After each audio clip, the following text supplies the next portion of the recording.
Lo que vamos a ver ahora es la configuración y la creación de una base de datos.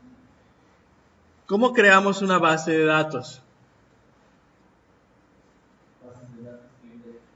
Base de datos, efectivamente. Base de datos, botón derecho. Y aquí tenemos las opciones que podemos hacer sobre una base de datos. Nueva base de datos, adjuntar, restaurar el grupo de archivos, implementar aplicación de capa de datos, importar aplicación de capa de datos, iniciar PowerShell, informes y actualizar. Vamos a crear una nueva base de datos, entonces nos vamos a nueva base de datos. Muy complejo para nosotros. Esta ventana de nueva base de datos, si se fijan, todas las ventanas mantienen cierta estructura. En la parte izquierda vamos a encontrar como que las características y las opciones que voy a tener para configurar. Y del lado derecho es una ventana un poquito más grande, un rectángulo un poco más grande, en donde está el contenido de cada una de estas secciones. Entonces, primero estamos en general. Y aquí vamos a definir el nombre de la base de datos. La primera base de datos que vamos a crear le vamos a llamar B de prueba. Okay. Propietario. Ojo. El propietario, cuando ustedes dicen o dejan la opción de predeterminado, va a ser el usuario al que estamos conectados. Si estamos conectados con la autenticación de Windows, ¿el propietario quién va a ser? No. El que esté logueado en Windows. Si quiero un propietario o un usuario de manera general, el que va a existir en todas las bases de datos, en todos los motores y en todo, entonces ese va a ser ¿quién? SA. ¿Vale? Si tengo dudas de qué es lo que voy a poner acá, me puedo ir a este botoncito y escribir los nombres de objetos o aquellas personas que van a ser el propietario. SA, comprobar nombre. ¿Y aquí está? Ahora, debajo de esta definición del nombre de la base de datos y quién es el propietario o el creador de esta base de datos, tenemos a continuación la manera en cómo físicamente se van a guardar esos datos. Si recuerdan del trabajo de investigación que ustedes realizaron, hablábamos de independencia de los datos. La independencia de los datos menciona que yo puedo tener una estructura de manera lógica totalmente diferente a cómo se encuentra de manera física. De tal manera que si yo hago cambios de manera lógica, no afecte la parte física de mi base de datos. A eso se le llaman las independencias. Para el caso del SQL Server existe independencia de datos. Y para ello, el SQL Server te pide dos registros donde él va a guardar su información, que se llama B de prueba, es el nombre de mi base de datos, y el B de prueba _log, que va a ser el que me va a servir para los registros. Este es el nombre lógico. Dirán, bueno, ¿y cuál es la parte física? Si nosotros avanzamos en esta ventana, vamos a ver la ruta de acceso. Y aquí me dice dónde se va a guardar esta información. La primera, esta, B de prueba, va a generar un archivo que se llama, que tiene extensión MDF, que es el archivo principal. Dentro de este archivo va a estar mi base de datos, mis tablas, mis campos, todo lo que yo estoy configurando. Este archivo, por lo consiguiente, contiene todo. ¿Qué va a suceder a medida que se van guardando los datos? La base de datos va a tener que empezar a crecer. El SQL Server, como está enfocado para manejo empresarial, entonces contempla características que debemos de tener en cuenta al momento de estarlo implementando en una empresa. No podemos esperar a que falle, a que se llene, a que tenga que dar un conjunto de instrucciones para que pueda tener más espacio en el disco o en el archivo para que se pueda continuar la grabación de esos datos. Así que el SQL Server lo administra, solamente que tú tienes que definir qué va a hacer. Y eso lo hacemos aquí. Tamaño inicial de la base de datos es con qué tamaño va a iniciar esta base de datos. Si yo le pongo 10 megas, voy a tener un archivo que no tiene nada, pero que tiene un espacio de 10 megas. Esperando que a medida que la información se vaya guardando, pues él va ocupando esos 10 megas.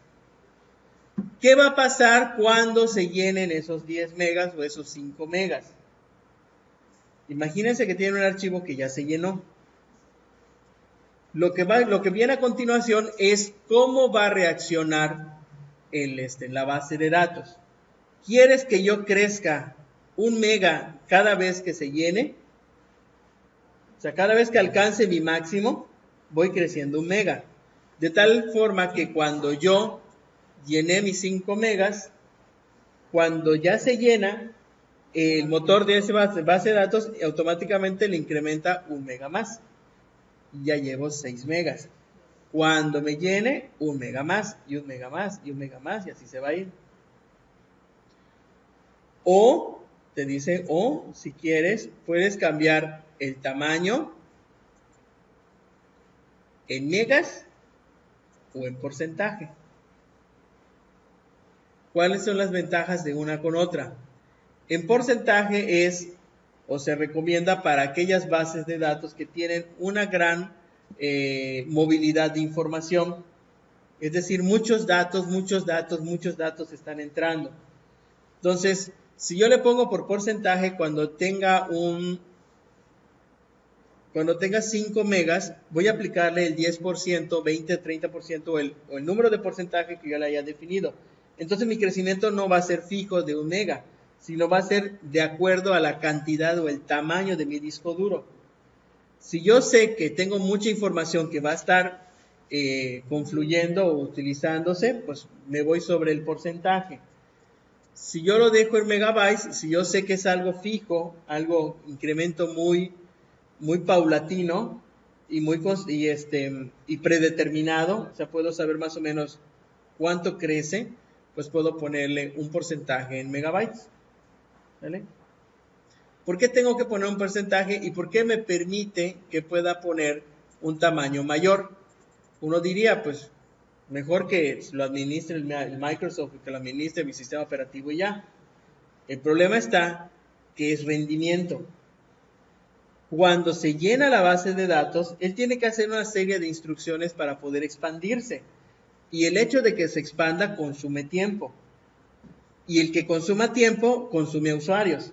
Y quizás para que se pueda expandir, dependiendo de las características del servidor, tendrá que desconectar a todos sus usuarios y poder expandirse. Y eso significa detener tu sistema. Entonces, por eso, el SQL Server te dice, bueno, mejor administrarlo como tú consideres que vaya a ser. Si tú sabes que tu crecimiento va a ser de 10 megas por mes, pues entonces pon crecimientos de 10 megas y así voy creciendo cada mes y no todos los días. Tamaño de archivo máximo, ¿qué creen que signifique? El límite. ¿Qué va a pasar si en este servidor, además de que tengo bases de datos, tengo videos, páginas, sitios web, lugares donde guardo otro tipo de información? Y la base de datos en sí tiene información importante, pero quizás no es tan relevante como otra base de datos o como otras aplicaciones que tengo en ese servidor. Entonces, si yo sé, o a mí me gustaría que se detenga o se llene esa base de datos y marque un error o se proteja y no permita seguir recibiendo mayor información hasta que yo decida, pues le pongo un límite. Hasta 100 megas vas a crecer, nada más. Te pasaste de esos 100 megas, desconéctate y ya yo voy a evaluar si te puedo ampliar o no la cantidad, tu máximo. Casi todas las aplicaciones de base de datos están ilimitados. ¿Por qué? Porque se considera que la información es importante o valiosa. ¿Sí? Y por último tenemos la ruta de acceso, que es dónde se va a guardar. La ruta de acceso, si ustedes recuerdan, la configuramos en la sesión anterior, cuando instalamos el SQL Server, y mencionamos que la ruta va a ser de BD verano BD. ¿Vale? Y el último campo que vamos a encontrar es el nombre del archivo. El nombre del archivo va a ser el mismo que lógico si nosotros no le ponemos el nombre. Si nosotros ponemos un nombre acá, respetará el nombre que nosotros coloquemos acá y ese va a ser el nombre físico con el que se va a guardar.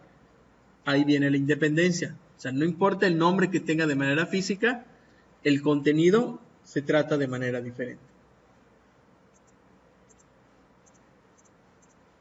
Ok. Acá, ojo, porque acá hay un botoncito que a veces llama la atención y dicen, oh, qué padre, vamos a poner uno más, y otro más, y otro más, y otro más, y me queda una base de datos con esto. Pues funciona así. El problema es que, lógicamente, está generando más. Y, ouch, si no me hacen bien el respaldo de la base de datos, entonces hay muchos archivos. ¿Por qué existe? ¿Para qué sirve?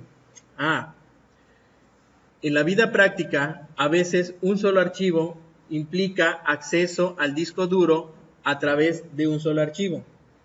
Entonces, la latencia del tiempo de lectura que tiene el disco duro es muy lenta. Entonces, ¿qué deciden hacer? Bueno, 5 tablas aquí en este archivo, 5 aquí, 5 acá, 5 allá. Y si tengo varios discos duros, los voy distribuyendo en diferentes discos duros, de tal manera que si necesito consultar, por ejemplo, el catálogo de juicios contra la tabla de expedientes y hacer un inner join de ellos, y pues si lo dejo en un mismo disco duro, primero tiene que ir hasta la pista donde está una tabla y después a la pista del otro. Entonces, en 2 discos duros diferentes, cada uno busca la ubicación de la información que le estoy pidiendo y cuando diga juntarlo es mucho más rápido. De hecho, es una técnica que se maneja cuando tu información es muy grande. ¿Tiene un costo? Sí. Hay un costo de configuración, de tiempo y de dinero porque tienes que comprar la infraestructura. Entonces, depende de qué tan lento tienes de rendimiento, qué tan poco rendimiento tenemos con una base de datos en un solo archivo y se va evaluando a la medida que se le puedan agregar otros archivos, preferentemente en otro disco duro. Después tenemos la sección de opciones. En la sección de opciones, aquí tengo el método de intercalación. ¿Qué era el método de intercalación?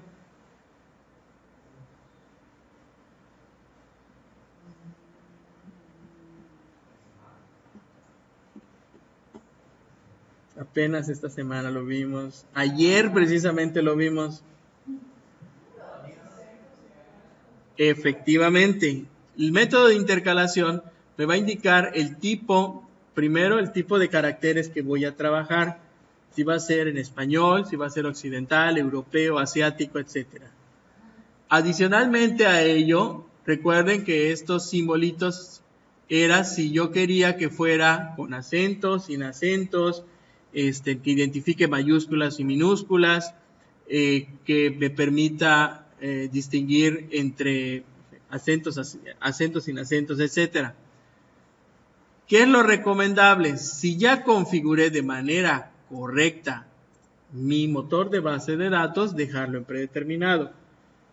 Es posible que en el examen les diga Modern Spanish, SI, CI, AC, para ver qué tanto saben para mover la intercalación. ¿Sale? Modelo de recuperación, vamos a dejarlo en simple. Estas opciones servirían o se utilizan más adelante para otro tipo de recuperación de datos. Nivel de compatibilidad SQL Server 2012. Esto significa qué tanto va a ser compatible mi base de datos con instrucciones de versiones de base de datos anteriores. Yo les he comentado que de preferencia vamos a manejar el ANSI SQL, pero hay ciertas funciones y hay ciertos comandos que existen y que son muy propios de un motor. Por ejemplo, una manera de poder extraer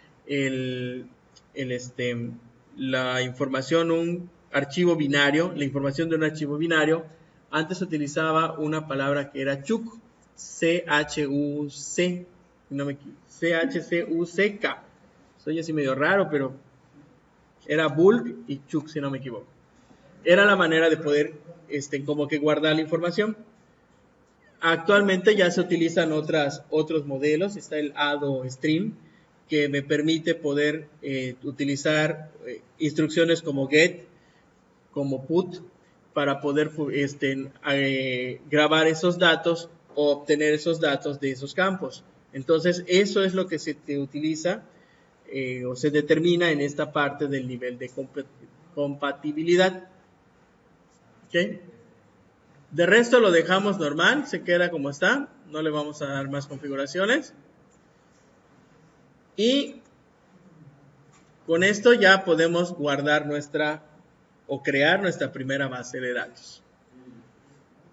En la vida práctica, cuando nosotros ya estamos en producción, somos desarrolladores de base de datos, somos programadores o algo, a veces no podemos llegar, sentarnos frente a la máquina o que nos den permiso para entrar al de producción y decidir crear nuestra nueva base de datos así como lo estamos haciendo.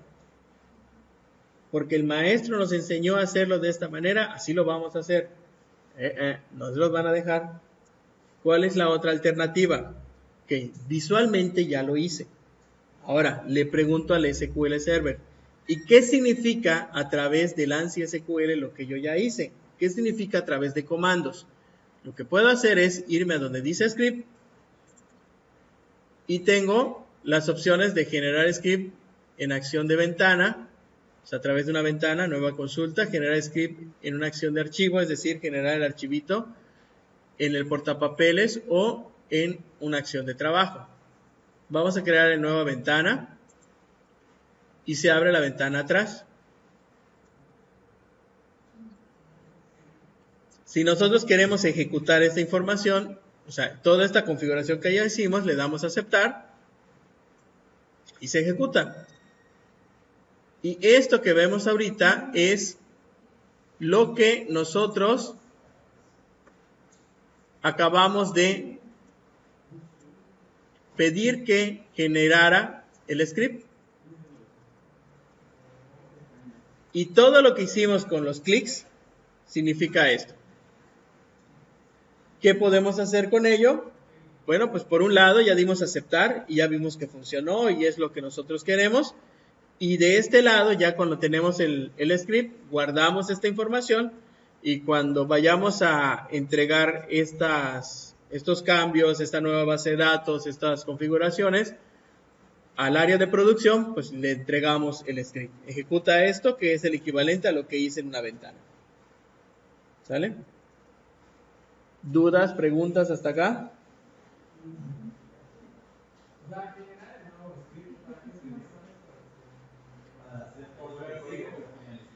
Exactamente. Esto que vemos acá es todo el código que acaba de ejecutar el SQL Server de manera visual. Te evitó tener que crearlo, que tengas que crearlo. Por eso es mi idea.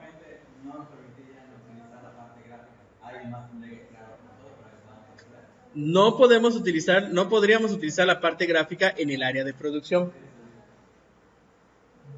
Pero tú levantas tu base de datos en tu máquina o lo haces en servidor de prueba, lo pruebas, lo haces de manera visual y el resultado, antes de ejecutar ese script, pero antes de darle clic en aceptar, pides que se genere el script, le das a aceptar de manera visual y te quedas con este, que es lo que acabas de hacer. ¿Sí?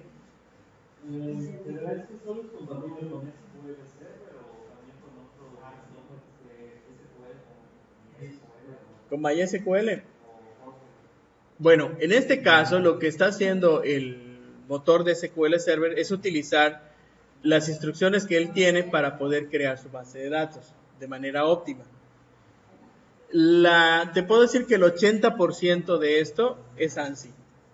No podría asegurarte que esto lo copies y lo pegues en otro motor y vaya a funcionar. A lo mejor hay que hacerle ciertas adecuaciones. Por ejemplo, en Postgres, si no me equivoco, las instrucciones terminan con punto y coma. Entonces tendrías que ponerle el punto y coma para que se pueda ejecutar. Pero básicamente, si tú ves que dice establece compatibilidad a nivel tal, probablemente esto sea ANSI. Y quiere decir que existe una instrucción donde permites que establezca una compatibilidad con las versiones anteriores. Y así sucesivamente. Lo que sí te puedo asegurar es que esta instrucción la podrás ejecutar en cualquier versión de Microsoft SQL Server. Eso sí, es muy probable que se pueda ejecutar en donde tú quieras de SQL Server, cualquier versión de SQL Server. ¿Hasta acá estamos bien? Bueno, ¿qué más puedo hacer con mi base de datos? Ya creamos nuestra primera base de datos. Ahora, lo que podemos hacer con ella es poder restaurar, poder crear un respaldo y restaurar mi base de datos. ¿Cómo le hago? Esto como no me va a servir ahorita, ya la creé y no voy a ir a producción, pues cierro y ya está. Aquí está mi base de datos, B de prueba. Con esta misma base de datos, si ustedes se fijan, muy semejante a la base de datos que teníamos de sistema, tenemos las tablas, las vistas, sinónimos, programación, almacenamiento, seguridad y algo que no contienen las bases de datos de sistema, que es el diagrama de base de datos. Cuando nosotros creamos nuestras tablas, podemos crear diagramas donde vamos a visualizar la relación que hay entre una tabla y otra y las restricciones o las desencadenadores que vamos a tener al momento que se elimine un elemento de un campo que se encuentra relacionado. Bueno, lo que vamos a hacer ahorita es crear un respaldo. ¿Cómo creamos un respaldo de una base de datos? Lo más complicado es encontrar cómo hacerle, ¿verdad? Botón derecho sobre tu base de datos y nos vamos a la sección de tareas. En la sección de tareas tenemos una opción que dice copia de seguridad.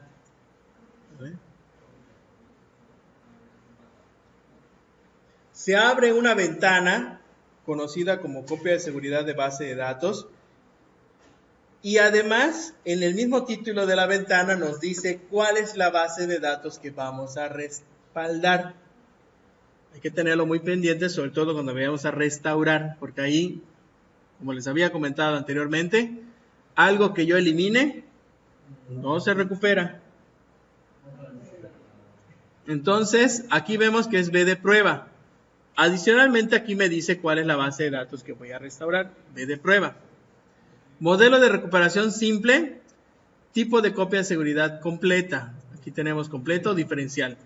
Vamos a dejarla incompleta. Componente de copia de seguridad, base de datos y el destino. Disco, nada más. ¿Por qué hay más opciones? Porque hay algunos servidores que tienen en cassette, en otro medio de almacenamiento. Esta sección te sugiere cuál va a ser el nombre de la base de datos y la ruta donde se va a guardar.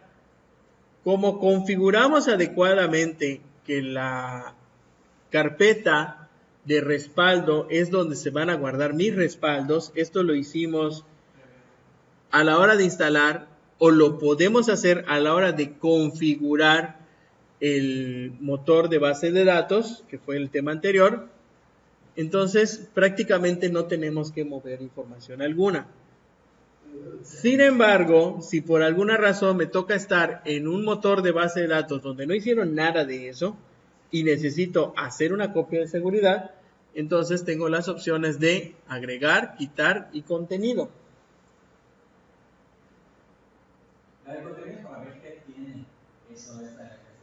Sí, el contenido es para ver lo que contiene ese registro seleccionado. Me marca un error, ¿por qué? Porque no existe el registro, no se ha creado. Sin embargo, es posible que en en un respaldo de base de datos pueda anexar más respaldos. O sea, puedo tener un punto back que tenga respaldo de ayer, hoy, mañana no, porque todavía no ha pasado, ¿no? De ayer y de hoy. O de días anteriores hasta el día de hoy. Y yo puedo seleccionar cuál quiero restaurar cuando vaya a la sección de restaurar.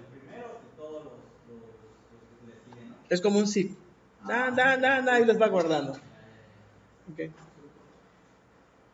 Si no me gusta o no es esta la ruta donde quiero generar este respaldo y además, o a lo mejor el nombre no es el que yo deseo utilizar, pues me voy a quitar y me voy a agregar.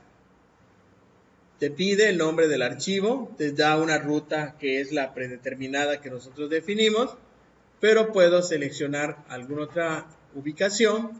Esto no está casado solamente al que aparecía, e inclusive poner otro nombre.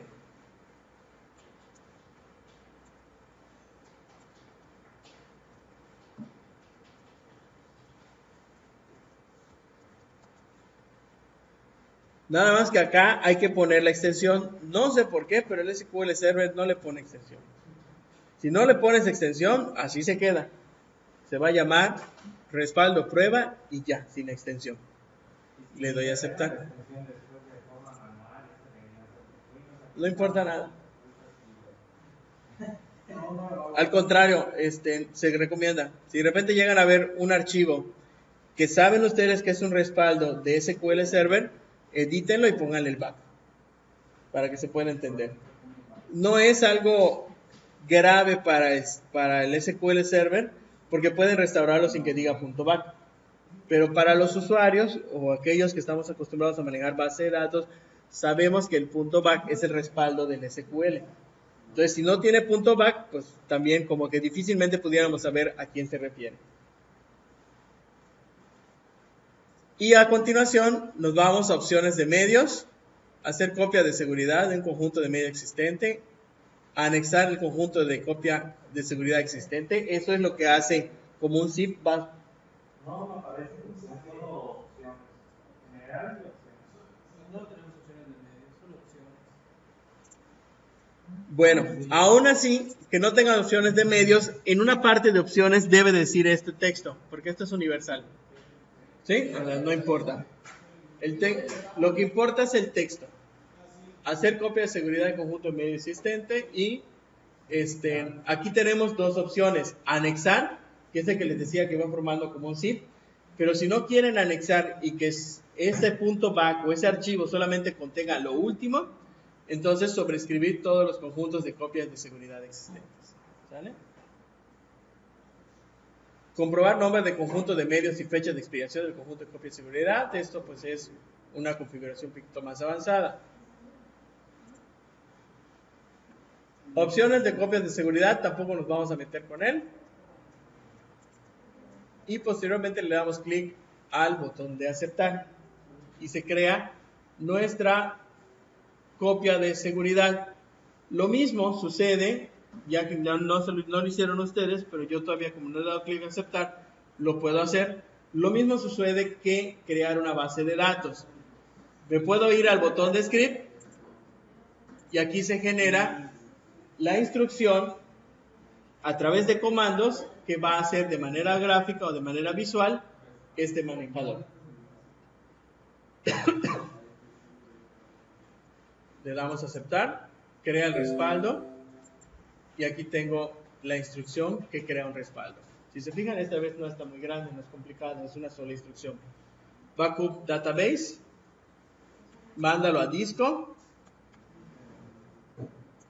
y posteriormente vienen sus configuraciones con no formato, init, formato, nombre, etcétera. ¿Sale?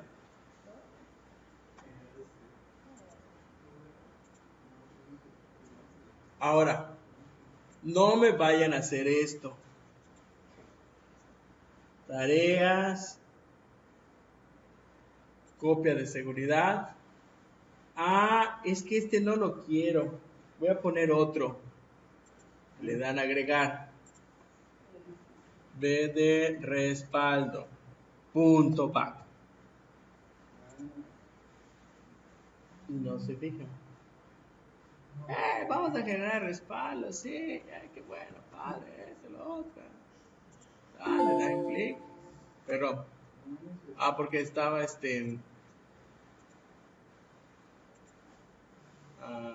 sobreescribir. A ver.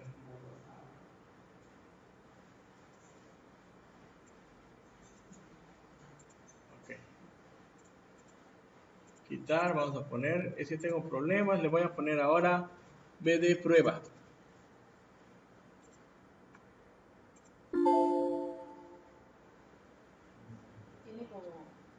El formato, perdón. Sí. Tiene que ser B de prueba punto back. Ok. ¿Cómo le hacen? Es que estoy seleccionando el respaldo. El sistema del formato medio cargado, B de verano, respaldo prueba punto back, admite una familia de medios, pero se esperaban 2 familias. Y tiene que sacar la otra. Oye, ¿y ahora qué pasó acá? Bueno, el caso es que, vamos a quitarlo, porque sí lo han hecho, y lo han hecho y ha costado. B de prueba 1, B de prueba 1, ok, creo que es esto, y B de prueba 2, sin punto. Ahí está. ¡Tadán! Estoy desesperado a la hora de terminar el examen. Ya lo hice. Me voy a mi respaldo. Sé que está en D. Pero sí está en D. B de verano, ¿no? B de verano, respaldo. Y como sé que es lo único que tengo, peor aún, agarro, tomo uno y lo mando. Vamos a analizar qué hizo. ¿Cuántos archivos generó? 2 archivos generó. ¿Qué creen que contenga cada archivo? No.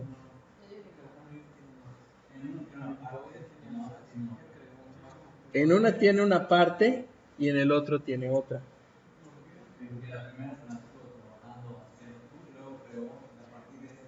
¿Por qué? Porque nosotros le mencionamos que me generara 3 archivos, 2 archivos. Para eso sirve esta parte. ¿Dónde lo dejé? Aquí está. Para eso sirve a la hora de hacer mi respaldo estos botoncitos. Aquí yo puedo agregar un montón. ¿Por qué lo diseñaron de esta manera? Porque puedo tener una base de datos de 5 gigas o de 20 gigas y ¿cómo lo mando? ¿Cómo me lo llevo? Quizás no tengo el espacio en una sola unidad para llevarla. Podré tener a lo mejor 4 USBs de 10 gigas y a lo mejor mi base de datos es de 30 a 35 gigas. Entonces, ¿qué hago? Creo varias y se van a formar mis archivitos. El problema está que cuando me mandan el archivo en el examen, solo me mandan uno. Y con uno yo no puedo restaurar. Y no hay base de datos. Y la única manera que te salva el hecho de que no tengas 0 es si bien creaste el script de manera correcta y me lo mandas. Porque entonces ahí te salvas. Lo que no te puedo evaluar en un script es tu diagrama. Así que tu diagrama no tiene puntos. Ojo, hay que tener pendiente esa parte. No me había fijado que con de hecho aquí está, ahora ya podemos ver el contenido porque ya se creó. Y aquí te da la información. Aquí hay una parte. Y aquí está la otra parte. Entonces es como que no sé si alguna vez manejaron al WinZip que se grabe varios, que genere varios archivos de escribir en varios. Lo mismo hace. Eso es lo que hace, ¿no? Nada más hay que tenerlo pendiente. Lo que sí no me había fijado es que no le ponían punto back. Si le pones punto back no te deja. Entonces, como estrategia, por si en algún momento tienen que hacerlo y sienten que pueden fallar, vean que el archivo tenga la extensión .back. Así como que protegen a no tener que, que no vayan a cometer el error de crear varios archivos de respaldo, de copia de seguridad, o los distribuyan en varios archivos, una base de datos y solo me manden uno. ¿Vale?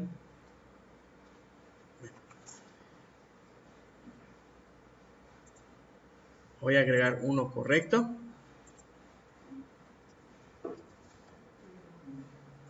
.back. Okay. Y hago mi respaldo. Revisamos. Y aquí está .back. De hecho, fíjense, 1.392 más 1.324, 1.6, bueno, un poquito más grande porque por las cabeceras que tiene que manejar, pero es casi la mitad de uno. Se llena uno y se empieza con el otro.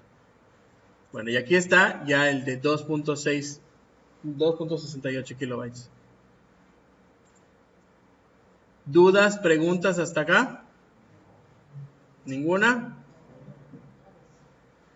Ahora, ¿cómo voy a restaurar esa base de datos?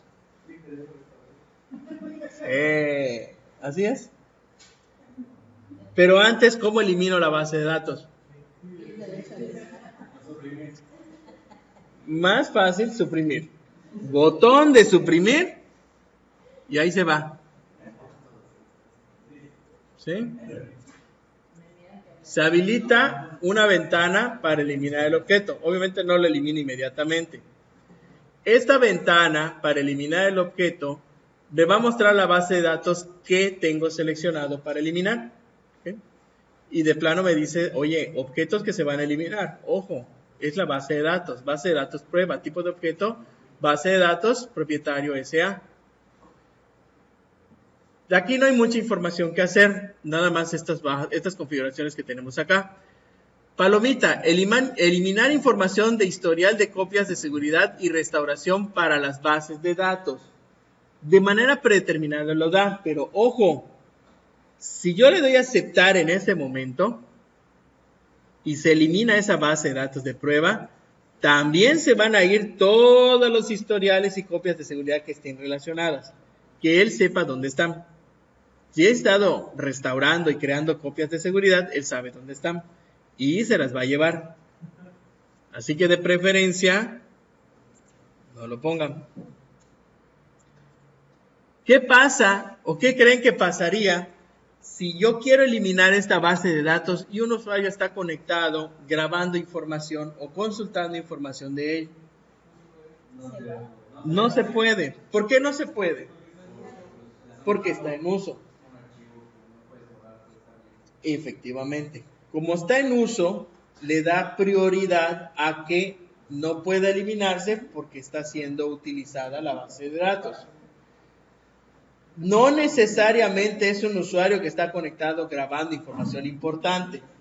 Hasta con dejar la ventana abierta con la base de datos seleccionada, el motor considera que alguien está accediendo a esa base de datos y no se puede eliminar hasta que se desconecten todos los usuarios que están conectados a esa base de datos.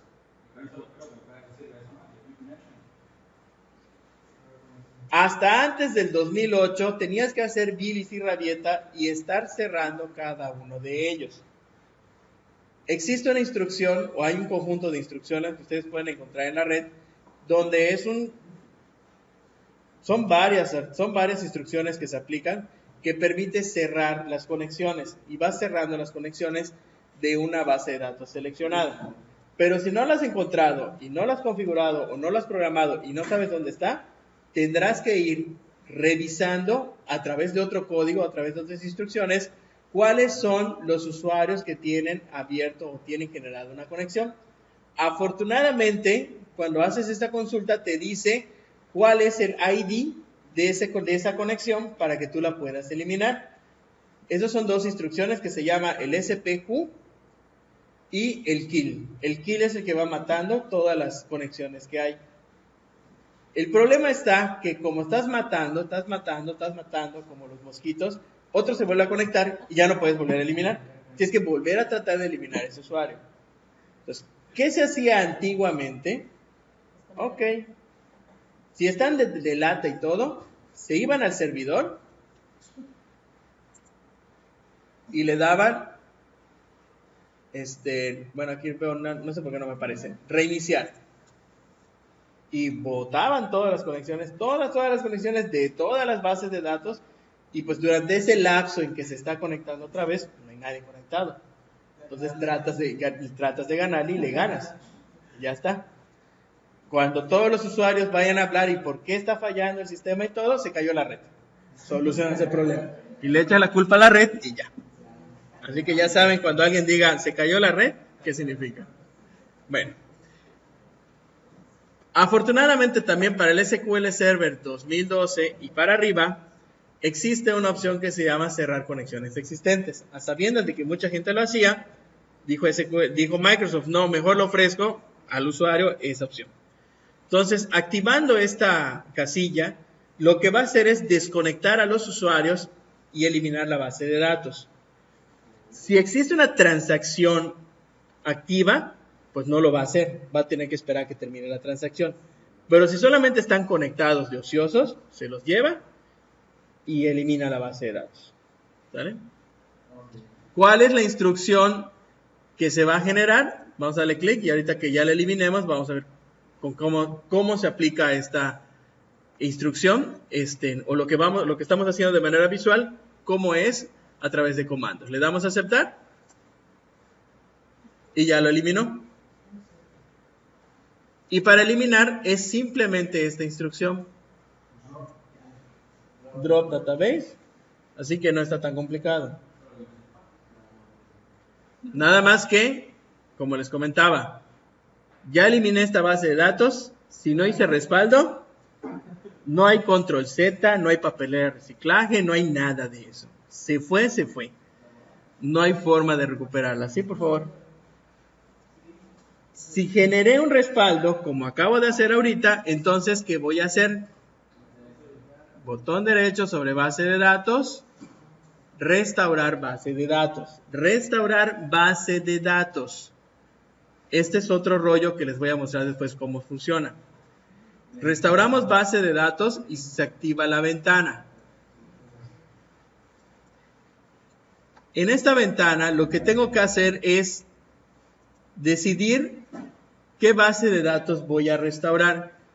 Como tenía una base de datos llamada B de prueba, te dice, bueno, pues existe una que se llama B de prueba. Vean cómo identifica que existe un respaldo. ¿Por qué? Porque está en su ventana, en su carpeta de respaldos y ya aprendió, ya sabe que ahí se respaldo. Te trae el último, pero no necesariamente tienes que habilitar el último. Sino, dispositivo, y acá vas a seleccionar el dispositivo al cual voy a restaurar. Agregar. Y te dice, esta es la carpeta que yo conozco. Sin embargo, si tú sabes otra, búscala y selecciona.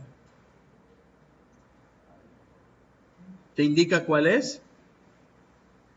¿Qué pasa cuando tengo múltiples archivos? Agregar de nuevo.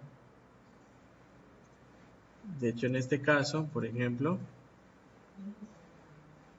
si se acuerdan, hay un respaldo por acá que no estamos viendo.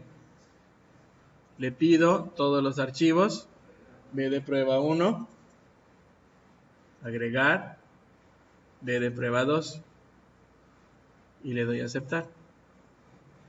Y la reconoció. ¿Ven? Entonces, si por alguna razón ya se les acabó el tiempo y generaron sus N, agarren los N y mándenmelos. Ya hay chance de poder recuperar la base de datos. ¿Okay? Cuando yo selecciono la base de datos, entonces él interpreta cuál es el nombre y sugiere el nombre en la parte de acá arriba. Esto se llama, te muestra el nombre con el cual se generó el respaldo. Y acá te dice, oye, ¿cómo quieres que se llame cuando yo restaure? B de prueba. ¿Okay? Y esta parte me dice la escala de tiempo de todos los respaldos que se han estado haciendo. Acá me va a mostrar cuál es la base de datos que estoy recuperando. Con este botón puedo comprobar el medio de la copia de seguridad y validar que esté correcto. Y en estas dos opciones que tenemos a continuación, tenemos reubicar todos los archivos en la carpeta fulanita de tal. ¿Esto por qué sucede? Porque a veces yo estoy restaurando una base de datos que proviene de otro servidor, donde había otra configuración, donde a lo mejor la ruta que tenía era totalmente diferente, y puedo hacer o obligar que se restaure en la ubicación correcta. Adicionalmente aquí puedo ver cómo se llama físicamente, cuál fue el nombre que le pusieron físicamente y el nombre que se va a generar. ¿Vale? Y por último, en la parte de opciones, ¿qué es lo que sucede? En algunas ocasiones yo tengo una base de datos existente, una estructura, y voy a sobremontar otra de más actual. Entonces, en lugar de tener que eliminar y volver a crear, lo que se hace es sobreescribir. Y para hacerlo, ustedes le dicen sobreescribir sobre la base de datos existente.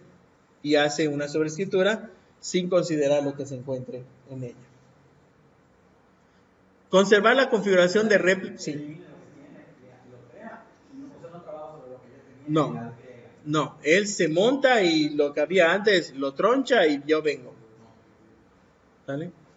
Conservar la configuración de réplica es si tenía cierta información trabajando ese respaldo al momento en el que se creó. Restringir el acceso a la base de datos con restricción de user.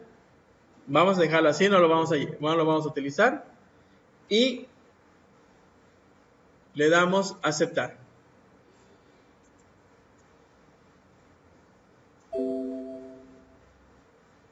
Y se restauró. Obviamente no tiene tablas, no tiene nada. Por eso se restaura rápido. Pero si estamos hablando de una base de datos de unos 5 gigas, te lleva hasta 10 minutos. No te fastidies, deja que ya vas conociendo cómo son. Y te vuelve a restaurar la base de datos. A veces te gustaría tener la base de datos actual y compararla con una base de datos de hace una semana. ¿Cómo le hago? Si ambos tienen el mismo nombre. En el servidor se llaman B de prueba. Efectivamente, vamos a hacerlo. Voy a volver a restaurar la base de datos. Voy a elegir, quizás ahorita, en mi caso, porque yo tengo 2 bags, bdeprueba.bag. Puede ser la misma, tu mismo archivo, puede ser el mismo archivo. Y aquí en lugar de decirle base de datos B de prueba, se va a llamar B de prueba temporal. No le doy sobreescribir, reubicar y le doy aceptar.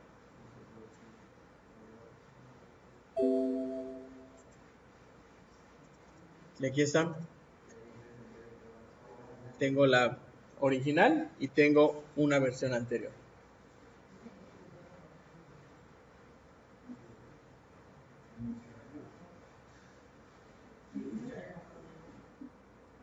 ¿Dudas, preguntas? ¿Fácil? Y para cambiar de nombre a una base de datos, más fácil.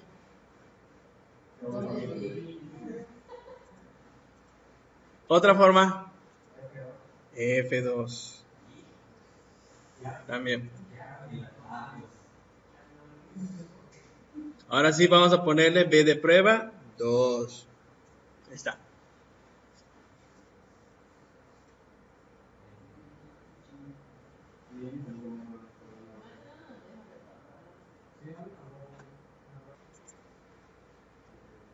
Para restaurar, a veces marca un error. Cuando marca un error que va a montar el dispositivo, significa que está tratando de sobreescribir en una base de datos existente. Y para buena suerte de nosotros, dejamos abierto una consulta a esa base de datos y por eso no lo puede sobremontar. Lo que tenemos que hacer entonces en este caso es, a ver si este es el caso, sucede ahorita. No, lo que sucedió es que se montó. Vamos a utilizar B de prueba 2. Vamos a tener seleccionado B de prueba 2. Y vamos a restaurar la base de datos. Le vamos a poner otro nombre. Ok, vamos a llamarle B de prueba 3. E intentamos restaurar. Oh, qué lindo. Entonces, no le está interesando. Okay. Bueno, les voy a mostrar qué es lo que hay que hacer. Voy a restaurar.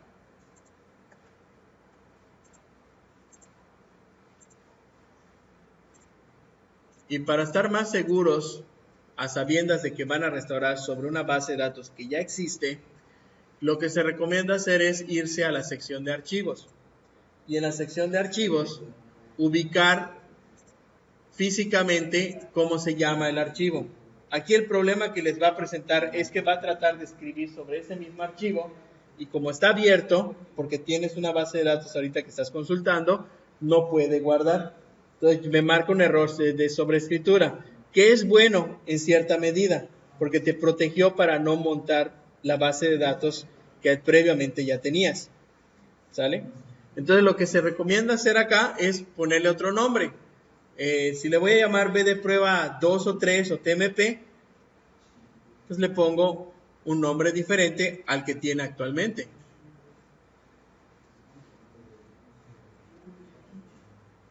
¿Sale?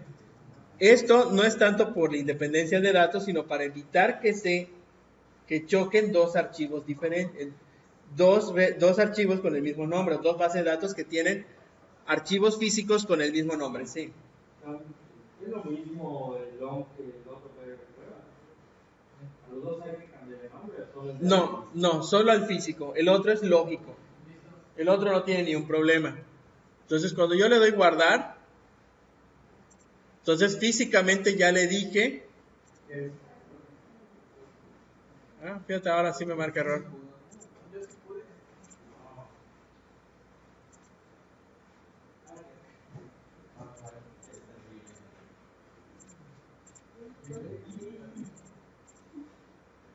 Ok, algo me falta acá.